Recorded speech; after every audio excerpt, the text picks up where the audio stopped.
ವಿ4 ನ್ಯೂಸ್ನ ವೀಕ್ಷಕರಿಗೆ ನಮಸ್ಕಾರ. ನಾನು ಕಾವ್ಯ. ಹಾವು ಬೇಡ ಎಂದ ಒಂದು ಖಂಡ, 2 ರಾಜ್ಯ, 5 ದೇಶ. ಇಂದಿನ ವಿಶೇಷ ಕಾರ್ಯಕ್ರಮಕ್ಕೆ ಸ್ವಾಗತ. ಕಲ್ಲ ನಾಗರಕ್ಕೆ ಹಾಲೆರೆದು ನಿಜದ ನಾಗನ ಕೊಲ್ಲುವ ಮಂದಿಯ ನಡುವೆ ಮಾಂಸಾಹಾರಿ ಹಾವಿಗೆ ಹಾಲು ಎಳನೀರು ಕುಡಿಯುವ ಶಿಕ್ಷೆ ಇದೆ. ಹಾಗಾಗಿ ಹಾವಿಲ್ಲದ ಜಾಗ ನೋಡೋಣ ಬನ್ನಿ. ಶೀತ ನೆತ್ತರು ಜೀವಿಗಳಾದ ಹಾವುಗಳು ನಮ್ಮ ವಾತಾವರಣದಲ್ಲೇ ಇವೆ. ಹೆಚ್ಚಿನ ಹಾವುಗಳು ವಿಷ ಹೊಂದಿಲ್ಲವಾದರೂ ಹಾವು ಕಂಡರೆ ಹಾವು ಹಾರುವುದು ನಮ್ಮವರಿಗೆಲ್ಲ ಅಭ್ಯಾಸವಾಗಿದೆ. ಕಳ್ಳನಾಗನಿಗೆ ಹಾಲೆರೆದು ನಿಜದ ನಾಗನ ಕೊಲ್ಲುವರಯ್ಯ ಎಂದು ಬಸವಣ್ಣನವರು ಹೇಳಿದ್ದಾರೆ. ಹಾವುಗಳಲ್ಲಿ ನಾಗರ ಹಾವು ಈಜಿಪ್ಟ್, ಭಾರತ ಮತ್ತು ಕೆಲವೆಡೆ ದೈವದ ಸ್ಥಾನಮಾನ, ರಾಜನ ಸ್ಥಾನಮಾನ ಪಡೆದಿತ್ತು. ಅದಕ್ಕಿರುವ ಅಲಂಕಾರಿಕ ಹೆಡೆಯೇ ಅದಕ್ಕೆ ಕಾರಣ. ಉಳಿದಂತೆ ಅದು ಕೂಡ ಹಾವುಗಳಲ್ಲಿ ಒಂದು, ಇಲ್ಲವೇ ವಿಷದ ಹಾವುಗಳಲ್ಲಿ ಒಂದು. ಹಗಲು ಬೇಟೆಯ ಹಾವುಗಳಿದ್ರೂ ಇರುಳು ಬೇಟೆಯ ಹಾವುಗಳ ಸಂಖ್ಯೆಯೇ ಹೆಚ್ಚು. ಅದರಲ್ಲೂ ವಿಷದ ಹಾವುಗಳು ರಾತ್ರಿ ಸಂಚಾರಿಗಳು ಎಂದರೆ ಆಹಾರ ಹುಡುಕುವವುಗಳಾಗಿವೆ. ಎಲ್ಲ ಹಾವುಗಳು ಕೂಡ ಮಾಂಸಾಹಾರಿಗಳಾಗಿವೆ. ಮುಖ್ಯ ಆಹಾರ ಕಪ್ಪೆ, ಇಲಿ, ಹೆಗ್ಗಣ, ದೊಡ್ಡ ಕೀಟಗಳು, ಸಣ್ಣ ಹಕ್ಕಿಗಳು ಮತ್ತು ಹಕ್ಕಿ ಮೊದಲಾದವುಗಳ ಮೊಟ್ಟೆಗಳ ಆಹಾರವಾಗಿದೆ. ದೊಡ್ಡ ಹಾವುಗಳು ಸ್ವಲ್ಪ ದೊಡ್ಡ ಪ್ರಾಣಿಗಳನ್ನು ಹಿಡಿದು ತಿನ್ನುತ್ತವೆ. ದೊಡ್ಡ ಹಾವುಗಳು ಸಣ್ಣ ಹಾವುಗಳನ್ನು ನುಂಗುವುದು ಕೂಡ ಮಾಮೂಲು. ಕಾಳಿಂಗ ಸರ್ಪವು ಇತರ ಹಾವುಗಳನ್ನು ನುಂಗಿ ಬದುಕುವುದನ್ನೇ ಪರಿಪಾಠ ಮಾಡಿಕೊಂಡಿದೆ. ಹಾವುಗಳು ಜಗಿಯುವ ಹಲ್ಲು ಹೊಂದಿಲ್ಲ. ಒಳನುಂಗಿದ ಆಹಾರ ಹೊರಬೀಳದಂತೆ ಹಿಡಿದಿಡುವ ಒಳಮುಖ ಬಾಗಿದ ಹಲ್ಲುಗಳನ್ನು ಹೊಂದಿವೆ. ವಿಷದ ಹಾವುಗಳು ಇಂಜೆಕ್ಷನ್ ಮಾದರಿ ವಿಷ ಚುಚ್ಚುವ 2 ಇತರ ಹಲ್ಲುಗಳಿಗಿಂತ ಉದ್ದವಾದ ಹಲ್ಲುಗಳನ್ನು ಹೊಂದಿವೆ. ಹಾವುಗಳು ಹೆಚ್ಚು ದೊಡ್ಡ ಜೀವಿಗಳನ್ನು ನುಂಗಿದಲ್ಲಿ ಮರ ಮೊದಲಾದವಕ್ಕೆ ಸುರುಳಿ ಸುತ್ತಿ ಬೇಟೆಗಳು ಸತ್ತು ಕರಗಲು ಅನುಕೂಲವಾಗುವಂತೆ ಮಾಡಿಕೊಳ್ಳುತ್ತವೆ. ಹಾವುಗಳು ನಮ್ಮಂತೆ ದೇಹದ ಬಿಸಿಮಟ್ಟ ಕಾಯ್ದುಕೊಳ್ಳಲಾರವು. ವಾತಾವರಣದ ಬಿಸಿಗೆ ಅವುಗಳ ದೇಹದ ಬಿಸಿಮಟ್ಟ ಇರುತ್ತದಾದ್ದರಿಂದ ಅತಿ ಬಿಸಿ ಇಲ್ಲವೇ ಅತಿ ಶೀತವನ್ನು ಅವು ಸಹಿಸಲಾರವು. ಈ ಕಾರಣಕ್ಕೆ ಉಷ್ಣ ಮತ್ತು ಸಮಶೀತೋಷ್ಣ ವಲಯಗಳಲ್ಲಿ ಹಾವುಗಳು ಇರುವವಾದರೂ ಅತಿ ಮಂಜು ಪ್ರದೇಶಗಳಲ್ಲಿ ಹಾವುಗಳು ಇರುವುದಿಲ್ಲ. ಕೆಲವು ದೇಶಗಳ ಕೆಲವು ಪ್ರದೇಶಗಳಲ್ಲಿ ಹಾವು ಇಲ್ಲದಿರಬಹುದು.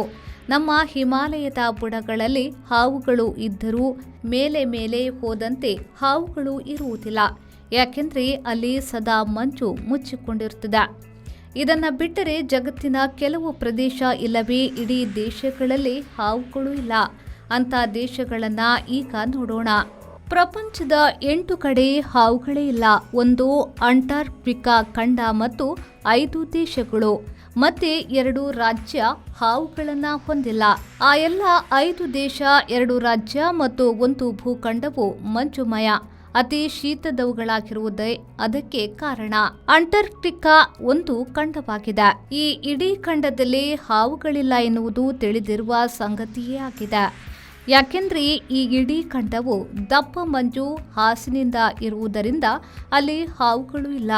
ಹಾವುಗಳಿಗೆ ಅಗತ್ಯದ ಆಹಾರವೂ ಇಲ್ಲಿಲ್ಲ.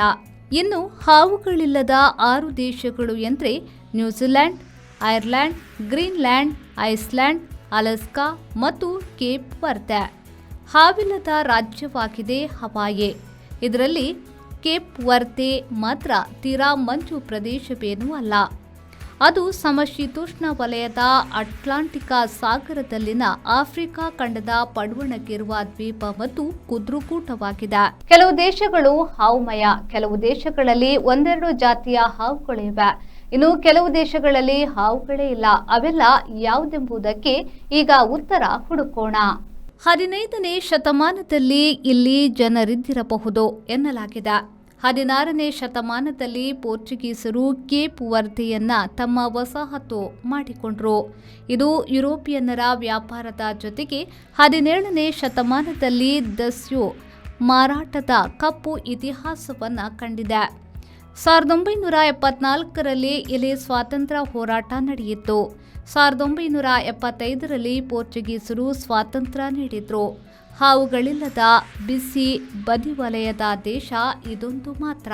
ಹವಾಯಿಯು ಕೂಡ ದ್ವೀಪವಾಗಿದ್ದು ಪ್ರತ್ಯೇಕ ದೇಶವೇನೂ ಅಲ್ಲ.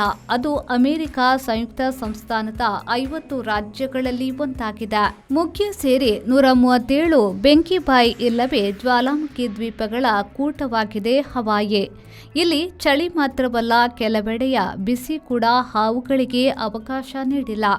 3000 ವರ್ಷಗಳ ಹಿಂದೆ ಪಾಲಿನೇಷಿಯನ್ನರು ಇಲ್ಲಿ ಬಂದು ನೆಲೆಸಿದ್ದಾರೆ. 19ನೇ ಶತಮಾನದಲ್ಲಿ ಬ್ರಿಟಿಷ್ ವಶವಾದ ಇದು 1898ರಲ್ಲಿ ಯುಎಸ್ಎಯ 50ನೇ ರಾಜ್ಯವಾಯಿತು. ಯುಎಸ್ಎಯ ಅತಿ ದೊಡ್ಡ ರಾಜ್ಯವಾದ ಅಲಸ್ಕಾವು ಧ್ರುವ ಪ್ರದೇಶದ ಮಂಜು ಹಾಸುಗಳನ್ನು ಹೊಂದಿರುವುದರಿಂದ ಹಾವುಗಳು ಬದುಕುವುದು ಸಾಧ್ಯವೇ ಇಲ್ಲ. ಅಲಸ್ಕಾವು ಎಸ್ಕಿಮೋಗಳ ನೆಲೆ. ರಷ್ಯಾದ ಈ ಭೂಭಾಗವನ್ನು 1867ರಲ್ಲಿ ಜಾರ್ ಅರಸನು ಯುಎಸ್ಎಗೆ ಸಣ್ಣ ಬೆಲೆಗೆ ಮಾರಿದ್ದಾನೆ. ಈಗ ಅಮೆರಿಕ ಸಂಯುಕ್ತ ಸಂಸ್ಥಾನದ ಅತಿ ಲಾಭದ ರಾಜ್ಯವಾಗಿದೆ ಅಲಸ್ಕಾ. ಐಸ್ಲ್ಯಾಂಡ್ ಹೆಸರಿಗೆ ತಕ್ಕಂತೆ ಮಂಜುಮಯವಾಗಿದ್ದು ಹಾವುಗಳಿಗೆ ಒಳಗೆ ಬರಲವಕಾಶವಿಲ್ಲ ಎಂದು ಹೇಳಿದೆ. 9ನೇ ಶತಮಾನದಲ್ಲಿ ನಾರ್ವೆಯವರು ಮೊದಲಿಗೆ ಇಲ್ಲಿ ನೆಲೆಸಿದ್ರು.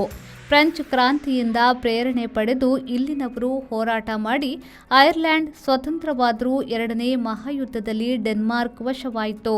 1944ರಲ್ಲಿ ಮತ್ತೆ ಸ್ವತಂತ್ರವಾಯಿತು. ಡೆನ್ಮಾರ್ಕ್ ಜೊತೆಗೆ ಕಾಮನ್ವೆಲ್ತ್ ಸಂಬಂಧ ಹೊಂದಿದೆ. ಗ್ರೀನ್ಲ್ಯಾಂಡ್ ಎಂಬುದು ಐಸ್ಲ್ಯಾಂಡ್ ನೆರೆಯ ದೇಶವಾಗಿದ್ದು ಮಂಜು ಹಾಸು ಸಾಮ್ರಾಜ್ಯವಾದ್ದರಿಂದ ಇಲ್ಲಿ ಕೂಡ ಹಾವುಗಳು ಇಣುಕಿ ನೋಡಿಲ್ಲ. ಇದು ಡೆನ್ಮಾರ್ಕ್ ಆಡಳಿತ ನಿರ್ವಹಣೆಯ ಪ್ರದೇಶವಾಗಿದೆ. ತುಲೆ ಜನರು ಈ ದೇಶದ ಮೂಲ ನಿವಾಸಿಗಳಾಗಿದ್ದು ಅವರು ತುಲೆ ಮಾತನಾಡುತ್ತಾರೆ. ತುಲೆ ಐರ್ಲೆಂಡ್ ಯುರೋಪಿನ ಮೇಲಿನೆರಡರ ಬಳಿಕದ 3ನೆಯ ಅತಿದೊಡ್ಡ ದ್ವೀಪವಾಗಿದೆ. ಬ್ರಿಟನ್ ಪಕ್ಕದ ಇದರ ಮೇಲುಭಾಗ ಬ್ರಿಟಿಷ್ ಭಾಗವಾಗಿದೆ. ಬಹುತೇಕ ಬ್ರಿಟನ್ ಹವಾಮಾನ ಹೊಂದಿದ್ರೂ ಅಲ್ಲಿರುವ ಕೆಲವೇ ಹಾವು ಜಾತಿಗಳು ಇಲ್ಲಿಗೆ ಬಂದಿಲ್ಲ.